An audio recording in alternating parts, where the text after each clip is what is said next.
about the direction that this is all going in, and if we're not careful, I mean, America's civil liberties are at stake, and the democratic system, no less, is being threatened by this. So this is pretty heavy stuff, and he was telling Kennedy.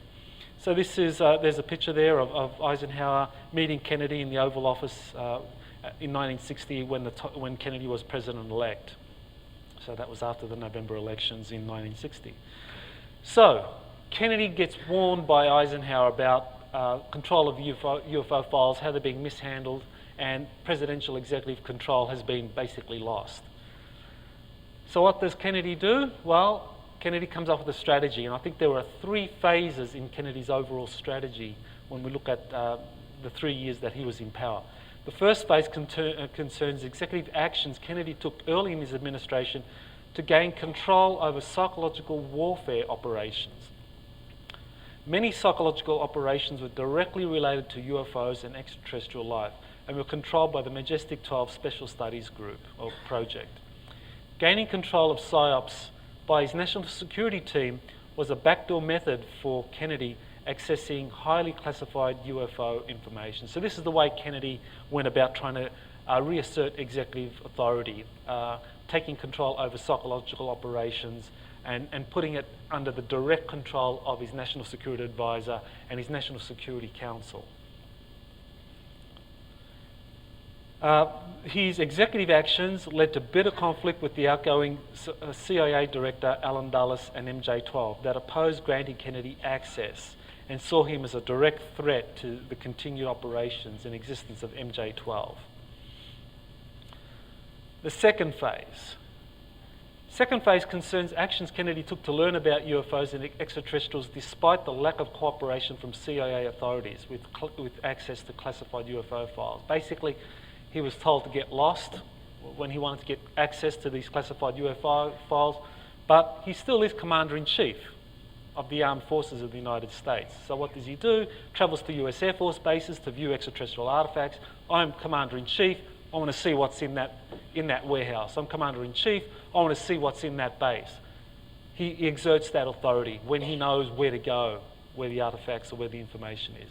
Meets with civilians with knowledge about UFOs and ET life, and allegedly participates in a direct meeting with extraterrestrials themselves. This is something that has not been kind of really covered very well at all historically. The evidence for it is, I'll admit, is pretty scant, but nevertheless, given the context of what Kennedy was doing, we have to look at this very, very seriously and not dismiss it out of hand. And the final phase, and this is the phase that I think led to the ultimate confrontation and the assassination. And it began in September 20, 1963, when Kennedy embarked on a high-risk political strategy of getting NASA to cooperate with the USSR on joint space and lunar missions.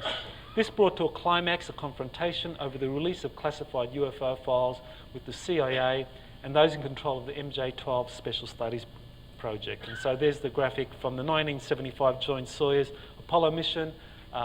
Kennedy was wanting to basically have this kind of level of cooperation implemented over a decade earlier. So I'll begin now with the first phase, the struggle for control over psychological operations and classified UFO files. Picture of Kennedy with Alan Dulles, who was at the time CIA director when Kennedy assumed, became the president. So how much did Kennedy know prior to becoming president about UFOs? Was he new to this, or was this something that he actually had some information about? Well, according to one of the Majestic documents, the Interplanetary Phenomenon Unit Summary, Kennedy was briefed about the UFO Roswell crash on July 22nd, 1947. And this is what it says in that report. It has become known to CIC, US Army Counterintelligence Corps, that some of the Roswell UFO recovery operation was shared with Representative John F. Kennedy, Massachusetts Democrat, elected to the Congress in 1946. Kennedy had limited duty as a naval officer assigned to naval intelligence during the war. It is believed that information was obtained from source in Congress who was close to Secretary for the Air Force. So Kennedy is just elected congressman in November 1946. So in January of 47, he is a new member of Congress, and then of course the Roswell crash happens in July of that year, and he gets briefed. He's got connections. After becoming president, Kennedy tried to gain access to UFO information and visited facilities holding ET artifacts and bodies. So he got some information while serving as a congressman, and then after he became president, he knew there was something to this. Combined with whatever it was Eisenhower told him, he wanted to find out more. One of the things that he learned was that this was very heavily involved with intelligence operations. The whole UFO ET issue was very tightly controlled, and intelligence was one of the military functions that was used here to assert control. So as a former Navy intelligence officer, 14 years in the US Congress, knowledge of UFOs in Eisenhower's warning, Kennedy knew that UFO information was closely related to intelligence, covert operations, psychological warfare, and a classified project called Majestic 12. So early in his administration, one of the first things he does is on 18th of February 1961, he issued Executive Order 10920, abolishing the Operations Coordination Board and placing all psychological operations under the control of his National Security Advisor, McGeorge Bundy. So basically this is kind of like the warning shot. It's like this is, you're firing across the bow of your adversary, using that naval metaphor. Basically telling them, I mean business, I want to get control, I want to know what's going on, and I'm going to take control through my National Security team.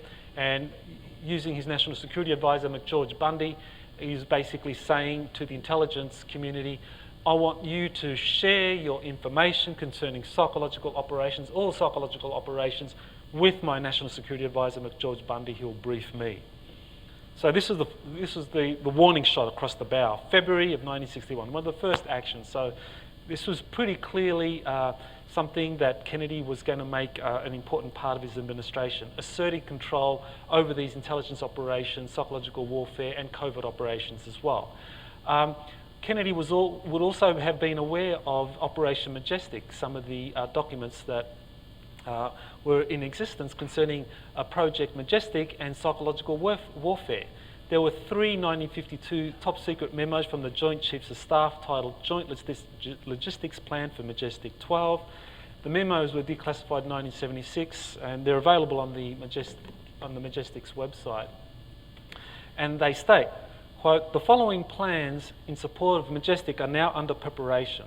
A psychological warfare plan, an unconventional warfare plan, cover and deception plans, a civil affairs military government plan, a command plan, a logistics plan, transportation, to be included in the logistics plan, a map and chart plan, and communications plan. So this is a pretty vast project, Majestic, that the military in 1952, this is a joint logistics plan involving all 4 branches of the US military, and very prominent in that was psychological warfare. So whatever Majestic was up to, it was clear that psychological warfare was a primary function that was being used to cover up its operations. And the US, all 4 branches of the US military were involved in this and were asked to assist.